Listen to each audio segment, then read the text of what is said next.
തകർന്നുപോയ കുടുംബ ബന്ധങ്ങളിൽ ജനിച്ചവരോ വളർന്ന സാഹചര്യങ്ങൾ ഏറ്റവും ശോചനീയമായ സാഹചര്യങ്ങളോ തെറ്റായ കൂട്ടുകെട്ടുകളും അഡിക്ഷനും ഉണ്ടായി പലതരത്തിൽ സമൂഹത്തിൻ്റെ മുഖ്യധാരയിൽ നിന്ന് അകന്നു പോയവരോ ആണെങ്കിൽ, ഇനി ഇതൊന്നുമല്ല,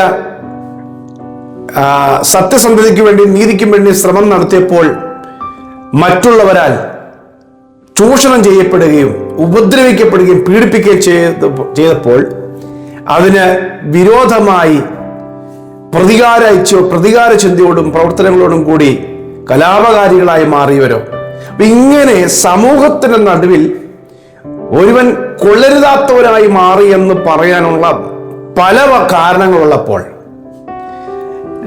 ഇന്ന് കർത്താവ് നിങ്ങളോട് പറയാണ്, അത്തരത്തിൽ സമൂഹം തള്ളിക്കളയുന്ന വ്യക്തികളെ കർത്താവിന് ആവശ്യമുണ്ട്. അവർ അങ്ങനെ ആയിത്തീരാൻ ഏതൊക്കെ കാരണം ഉണ്ടെങ്കിലും കർത്താവിന് അത് വിഷയമല്ല. അതിനകത്തുനിന്ന് ദൈവം ഒരു പുതിയ സൃഷ്ടിയെ, ഒരു പുതിയ വ്യക്തിയെ, ഒരു ദൈവ മഹത്വം വെളിപ്പെടുത്താൻ പറ്റുന്ന ഒരു വ്യക്തിയെ ഉയർത്തിയെടുക്കുവാൻ ദൈവത്തിന് വലിയ ആഗ്രഹമുണ്ട്. ഹല്ലേലൂയ. ഇന്നത്തെ എൻ്റെ സന്ദേശം കേൾക്കുന്ന എൻ്റെ സഹോദരങ്ങളോടും ദൈവത്തിൻ്റെ പരിശുദ്ധാത്മാവിനെ സംസാരിക്കാനുള്ള ദൂത്, ചുങ്കക്കാരും പാവികളും യേശുവിൻ്റെ അടുക്കിലേക്ക് വന്നപ്പോൾ പരീശന്മാരും മറ്റുള്ളവരും പിറുപിറുത്തു. ഇവൻ ചുങ്കക്കാർക്കും പാവികൾക്കും വ്യഭിചാരികളുടെയും കൂടെയാണ് നടക്കുന്നത്, വേറെ പണിയില്ല തൊഴിലില്ല എന്ന് പറഞ്ഞ് യേശുവിനെ പരിഹസിച്ച ഒരു കൂട്ടത്തെക്കുറിച്ച് ലൂക്കോസ് എഴുതിയ സുവിശേഷം 5-ാം അധ്യായത്തിന്റെ 27 മുതലുള്ള വാക്യങ്ങൾ കാണുന്നുണ്ട്.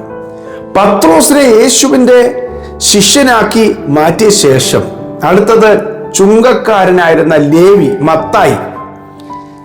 ലേവി ചുങ്കസ്ഥലത്തിരിക്കുകയാണ്.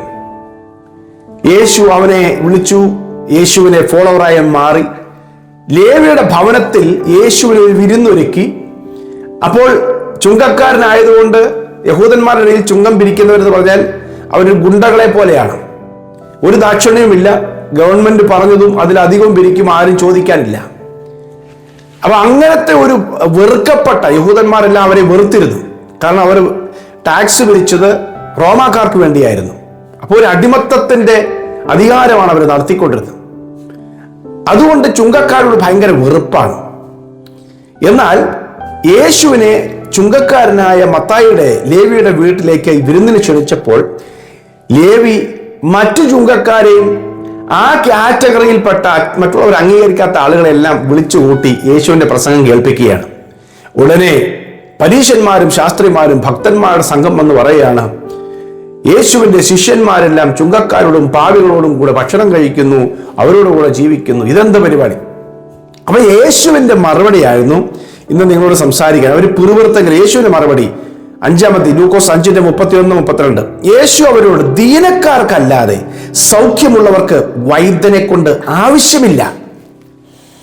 ഞാൻ നീതിമാന്മാരെ അല്ല, പാപികളെ അത്രേ മാനസാന്തരത്തിന് വിളിപ്പാൻ വന്നിരിക്കുന്നു എന്ന് ഉത്തരം പറഞ്ഞു. ഹല്ലേലൂയ.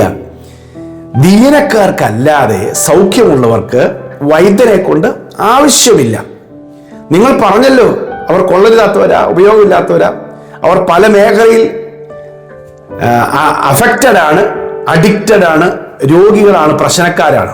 കർത്താവ് പറയുന്നു, അവർക്കാണല്ലോ ഒരു ഡോക്ടറെ ആവശ്യം, സൗഖ്യമുള്ളവർക്ക് വൈദ്യന്റെ ആവശ്യമില്ലല്ലോ.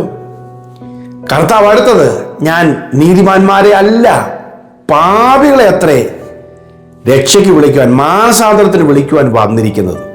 ഹല്ലേലൂയ. ആരൊക്കെ മാനസാന്തരപ്പെടണം എന്ന് നിങ്ങൾ ആഗ്രഹിക്കുന്നു അവരെ കർത്താവിന് ആവശ്യമുണ്ട്. മാനസാന്തരപ്പെടാത്ത ആളുകളെ കർത്താവിന് ആവശ്യമില്ലെന്നല്ല, മാനസാന്തരപ്പെടാത്തവരെ കർത്താവിന് ആവശ്യമുണ്ട്. അവരെ വിളിക്കാനാ കർത്താവ് വന്നത്. ഹല്ലേലൂയ. അവരെ ദൈവത്തിന്റെ മക്കളാക്കുവാൻ, ദൈവത്തിന്റെ രാജ്യമാക്കുവാൻ, ദൈവത്തിന്റെ പുരോഹിതന്മാരാക്കുവാൻ അത്രമാത്രം വലിയൊരു പദവിയുമായി ദൈവം കാത്തിരിക്കുകയാണ് യേശു ക്രിസ്തുവിലൂടെ. ഹല്ലേലൂയ. ലൂക്കോസിന്റെ സുവിശേഷത്തിൽ തന്നെ 18-ാമത്തെ അധ്യായത്തിൽ അതിന്റെ 10 മുതലുള്ള വാക്യങ്ങളിൽ പരീശനും 2 മനുഷ്യർ, പരീശനും ഒരു ചുങ്കക്കാരനും പള്ളിയിൽ പ്രാർത്ഥിക്കാൻ പോയ കഥ നമുക്കറിയാം. പരീശൻ നിന്ന് ദൈവസന്നിധിയിൽ നിന്ന് ഫ്രണ്ടിൽ വന്ന് നിന്ന് തന്നോട് തന്നെ പറയാം. ഞാൻ പരീക്ഷയിൽ നിന്നുകൊണ്ട് തന്നോട് തന്നെ, ദൈവമേ, പിടിച്ചു പറിക്കാർ, നീതികെട്ടവർ, വ്യഭിചാരികൾ മുതലായ ശേഷം മനുഷ്യരെ പോലെയോ ഈ ചുങ്കക്കാരനെ പോലെയോ ഞാൻ അല്ലായിയാൽ നിന്നെ വാഴ്ത്തുന്നു. പിന്നീട് അപ്പൊ അവനെ മറ്റുള്ളവനുമായിട്ട് താരതമ്യം ചെയ്തു. ആദ്യം അവൻ മിടുക്കനാന്ന് പറഞ്ഞു. രണ്ടാമത് അവന്റെ മാത്രം പ്രത്യേകത, ഞാൻ ആഴ്ചയിൽ 2 വട്ടം ഉപവസിക്കുന്നു, നേടുന്നതിലൊക്കെയും ദശാംശം പതാരം കൊടുത്തു വരുന്നു എന്നിങ്ങനെ പ്രാർത്ഥിച്ചു. അപ്പൊ ദൈവം ഇവരെ അംഗീകരിക്കണം, അതിനുള്ള എല്ലാ വകുപ്പും എനിക്കുണ്ട് എന്ന് സ്വയമായി വാദിച്ച് നീതീകരിച്ച് നിൽക്കുകയാണ്. എന്നാൽ ചുങ്കക്കാരനെ ദൂരത്ത് നിന്നുകൊണ്ട് സ്വർഗത്തേക്ക് നോക്കുവാൻ പോലും തുനിയാതെ മാറത്തഴിച്ചു, ദൈവമേ, പാപിയായ എന്നോട് കരുണയുണ്ടാകണമേ എന്ന് പറഞ്ഞു. അടുത്ത വാക്യം, അവൻ നീതീകരിക്കപ്പെട്ടവനായി വീട്ടിലേക്ക് പോയി. മറ്റവൻ അങ്ങനെയല്ല, തന്നെത്താൻ ഉയർത്തുന്നവനെല്ലാം താഴ്ത്തപ്പെടും, തന്നെത്താൻ താഴ്ത്തുന്നവനെല്ലാം ഉയർത്തപ്പെടും എന്ന് പറഞ്ഞു. ഹല്ലേലൂയ. പ്രിയമുള്ളവരെ, ഇതാണ് ദൈവം ചെയ്യുന്ന കാര്യം. പരീശന്മാരെയോ ഭക്തന്മാരെയോ ദൈവത്തിന് വേണ്ടെന്നല്ല അതിന്റെ അർത്ഥം. പക്ഷെ സ്വയം നീതീകരിക്കുന്നവരെയും എന്റെ പുണ്യപ്രവൃത്തി കൊണ്ടാണ് ഞാൻ ഇങ്ങനെ ആയിരിക്കുന്നത് ചിന്തിക്കുന്നവരെ അല്ല കർത്താവ് അന്വേഷിക്കുന്നത്. ജീവിതത്തിന്റെ സ്വന്തം പോരായ്മകളെയും കുറവുകളെയും തിരിച്ചറിയാനുള്ള ബോധ്യമുള്ളവർ, അത് നീതിമാനാണ്, അവന് നല്ല പ്രവൃത്തികൾ ചെയ്യുന്ന മനുഷ്യനായിരിക്കാം, അല്ലെങ്കിൽ ദോഷം ചെയ്യുന്ന മനുഷ്യനായിരിക്കാം, സമൂഹം അംഗീകരിക്കാതെ തള്ളിക്കളഞ്ഞ വ്യക്തിയായിരിക്കാം. പക്ഷെ അവന്റെ പോരായ്മകളെ ദൈവസന്നിധിയിൽ വരാനുള്ള അർഹതയൊന്നും ഇല്ലെന്ന് പറഞ്ഞ് തുറന്നു പറഞ്ഞ് ക്ഷമയ്ക്കായും നീതീകരണത്തിനായും ആരൊക്കെ യാചിക്കുന്നു അവരെ കർത്താവ് അന്വേഷിക്കുകയാണ്. ഹല്ലേലൂയ. എന്റെ രക്ഷയെ കാംക്ഷിക്കുന്നവനെ ഞാൻ അതിലാക്കുമെന്ന കർത്താവ് പറഞ്ഞത്. ഹല്ലേലൂയ. ലംഘനം ക്ഷമിച്ചും പാപം മറച്ചും കിട്ടിയവൻ ഭാഗ്യവാൻ എന്ന 32 സംഘത്തിൽ എഴുതിയിട്ടുണ്ട്. 32:1. യഹോവ അകൃത്യം കണക്കിടാതെ ആത്മാവിൽ കപടമില്ലാതെ ഇരിക്കുന്ന മനുഷ്യൻ ഭാഗ്യവാൻ. ഞാൻ മിണ്ടാതെ ഇരുന്നപ്പോൾ നിത്യമായി ഞരക്കത്താൽ എൻ്റെ അസ്ഥികൾ ക്ഷയിച്ചുപോയി. ഇപ്പൊ ദൈവത്തോട് പാപം മിണ്ടാതിരിക്കുക, പറയാതിരിക്കുമ്പോൾ ക്ഷയിച്ചുപോയി. എന്നാൽ എൻ്റെ പാപങ്ങൾ ഞാൻ ദൈവത്തോട് പറയുമെന്ന് പറഞ്ഞു, അപ്പോൾ നീ എൻ്റെ പാപത്തിന്റെ കുറ്റം ക്ഷമിച്ചു തന്നു. എന്താ ദൈവം?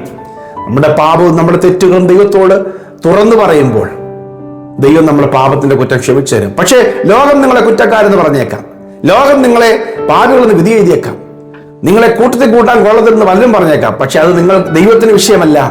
ദൈവം ഒരുവനെ മാനിക്കാൻ തീരുമാനിച്ചാൽ അതൊരു അത്ഭുതകരമായ മാന്യതയായിരിക്കും. ഹല്ലേലൂയ. ആരൊക്കെ മാറ്റിയാലും, ആരൊക്കെ പരിഹസിച്ചാലും, ആരൊക്കെ തള്ളിക്കളഞ്ഞാലും കർത്താവ് ഒരിക്കലും തള്ളിക്കളയുകയില്ല. പക്ഷേ ആഗ്രഹം മതി. ചുങ്കക്കാരൻ വന്ന് യേശുവിന് വിരുന്നൊരുക്കിയതുപോലെ, ചുങ്കക്കാരൻ പള്ളിയിൽ വന്ന് തന്നെത്താൻ ദൈവസന്നിധിയിൽ തന്റെ പാപങ്ങൾ ഏറ്റുപറഞ്ഞതുപോലെ ഒരാഗ്രഹമുണ്ട് കർത്താവിന്റെ അടുക്കലേക്ക് വരാൻ. കർത്താവ് നമ്മെ തള്ളിക്കളയുകയില്ല, ഉപേക്ഷിക്കുകയില്ല. യേശു പറഞ്ഞു, പിതാവ് എനിക്ക് തരുന്നതൊക്കെയും എൻ്റെ അടുക്കൽ വരുന്നു, എൻ്റെ അടുക്കൽ വരുന്നവനെ ഞാൻ ഒരു നാളും തള്ളിക്കളയുകയില്ല, ഉപേക്ഷിക്കുകയില്ല. യോഹന്നാൻ 6:37. എൻ്റെ അടുക്കൽ വരുന്നവനെ ഞാൻ ഒരു നാളും തള്ളിക്കളയുകയില്ല, ഉപേക്ഷിക്കുകയില്ല. അതേ പ്രിയമുള്ളവരെ, കർത്താവിന് ആവശ്യമുണ്ട്. സൗഖ്യമുള്ളവരെ അല്ല, ദീനക്കാരെ ആവശ്യമുണ്ട്. കർത്താവിന് ആവശ്യമുണ്ട്. നീതിമാന്മാരെ അല്ല, പാപികളെ ആവശ്യമുണ്ട്. ഹല്ലേലൂയ.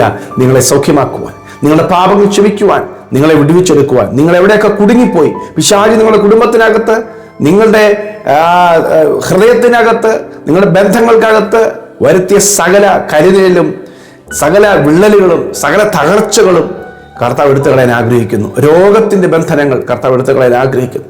കർത്താവ് നിങ്ങളുടെ കുടുംബത്തിനകത്ത് വലിയ സ്വസ്ഥത തരാൻ ആഗ്രഹിക്കുന്നു. ഇവയൊന്നും അനുഭവിക്കാൻ കഴിയാതെ ജീവിക്കുന്ന വ്യക്തിയായിരിക്കാം, പക്ഷെ പരിശുദ്ധാത്മാവ് വലിയൊരു വിടുതൽ നിങ്ങൾക്ക് ചെയ്യാൻ കർത്താവായ യേശു ആഗ്രഹിക്കുക. ഈ സന്ദേശം നിങ്ങളെ കേൾപ്പിക്കുന്നത്, നിങ്ങളെ കർത്താവിന് ആവശ്യമുണ്ട്. കർത്താവിന് നിങ്ങളെ ആവശ്യമുണ്ട്. ആരൊക്കെ നിങ്ങളെക്കുറിച്ച് നെഗറ്റീവായ കാര്യം പറഞ്ഞാലും, നിങ്ങളെ ഒന്നിനും കൊള്ളത്തില്ലെന്ന് പറഞ്ഞാലും, കർത്താവിന് നിങ്ങളെ ആവശ്യമുണ്ട്. ഹല്ലേലൂയ. കർത്താവ് നിങ്ങളെ ഉപയോഗിക്കും കർത്താവിന്റെ പദ്ധതിക്കായിട്ട്. പ്രിയ കർത്താവെ, ഈ സന്ദേശം കേൾക്കുന്ന എൻ്റെ പ്രിയപ്പെട്ടവരെ, കർത്താവെ, ദീനക്കാർക്കല്ല, കർത്താവ് സൗഖ്യമുള്ളവർക്കല്ല, ദീനക്കാർക്ക് അത്രേ വൈദ്യനെ കൊണ്ട് ആവശ്യമുണ്ടെന്ന് പറഞ്ഞല്ലോ. കർത്താവെ, ഈ പലതരത്തില് അഫക്റ്റഡ് ആയിരിക്കുന്ന എൻ്റെ പ്രിയ സഹോദരങ്ങൾ കൊണ്ട് ഞാൻ പ്രാർത്ഥിക്കുന്നു. അവർ ഏത് മേഖലയിൽ അധീനമായിരിക്കുന്നു, ഏത് മേഖലയിൽ സൗഖ്യമില്ലാതിരിക്കുന്നു, കർത്താവ് അവർക്ക് വേണ്ടി ഇറങ്ങിച്ചെന്ന് അവരെ കൈ നീട്ടി, അവരെ കൈ പിടിച്ച് അവരെ വിടുവിച്ചെടുക്കേണ്ടതിനായി പ്രാർത്ഥിക്കുന്നു.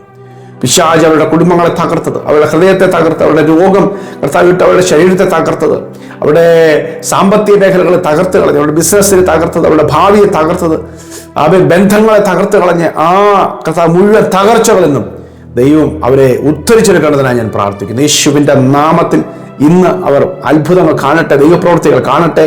ദൈവം അവരോട് ചേർന്ന് നിൽക്കുന്നു, ദൈവം കർത്താവ് അവരെ ചേർത്ത് പിടിക്കുന്നു, അവരെ അനുഭവിക്കട്ടെ. അവിടുത്തെ സ്നേഹത്താൽ അവർ നിറയപ്പെടട്ടെ. കർത്താവ് അത്ഭുതങ്ങളെ ചെയ്യണം, യേശുവിൻ നാമത്തിൽ തന്നെ. അമേൻ, അമേൻ, അമേൻ. കർത്താവിന് നിങ്ങളെ ഒരുപാട് ഇഷ്ടമാണ്. കർത്താവിന് നിങ്ങളെ ആവശ്യമുണ്ട്. മറ്റാർക്കും വേണ്ടെങ്കിലും കർത്താവിന് വേണം. കർത്താവ് നിങ്ങളെ ഉപയോഗിക്കും, കരങ്ങളെടുക്കും. നിങ്ങൾ വിശ്വസിക്കുക, ഈ വചനം സ്വീകരിക്കുക, ഈ കുറെ പേർക്ക് ഈ മെസ്സേജ് ഷെയർ ചെയ്യണം. God bless you.